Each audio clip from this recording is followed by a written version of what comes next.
ম্যাডামটা বলতেছে যে কেন ওনারা মানববন্ধন করতে আসতে করে টরে চলে যাবে, দেখি করে কি পায়, কি করতে পারে ওনারা। ওনারা করতে আসছে মানববন্ধন করে টরে ওনারা চলে যাক।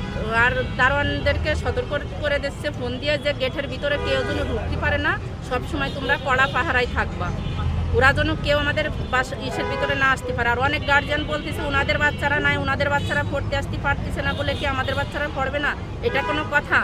কিন্তু আমার কথা হচ্ছে যেখানে আমাদের বাচ্চারা লাশ হয়ে আমাদের কাছে বডি, অনেক মা বাবা আছে বডি খণ্ড বিখণ্ডভাবে পাইছে, ওরকম যদি ওনাদের সন্তান তোমরা পাইতো তাহলে ওনারা কি এই কথা বলতে পারতো যে ওনাদের বাচ্চারা আজকে পড়তে পারতেছে না বলে আমাদের বাচ্চারা কি পড়তে আসবে না? আমাদের সন্তানকে ওনাদের সন্তান নয়। আমরা যেমন মা হয়ে বলতে পারিনি যে আপনাদের ছেলেমেয়েরা এখানে লেখাপড়া না করুক, কিন্তু আমার বাচ্চাদের লাশ হয়ে আসছে। আমরা যখন 2 দিন ধরে আমার বাচ্চার লাশ পাইনি আমরা পাগল হয়ে গেছিলাম। 3 দিনের দিন যখন আমি স্কুলে আসছি দেখি ওইখানে তালা মেরে রাখছে। আমাদের বাচ্চাদের যে পোস্টার ছিল ছবি, সেই পোস্টারগুলোকে ঢেকে রাখছে কেন? ওখানে তো আমাদের বাচ্চার একটা স্মৃতি হয়ে থাকা উচিত, আর সেখানে এমনভাবে ঢেকে রাখা আছে যে ওখানে কিছু হয়ই নেই।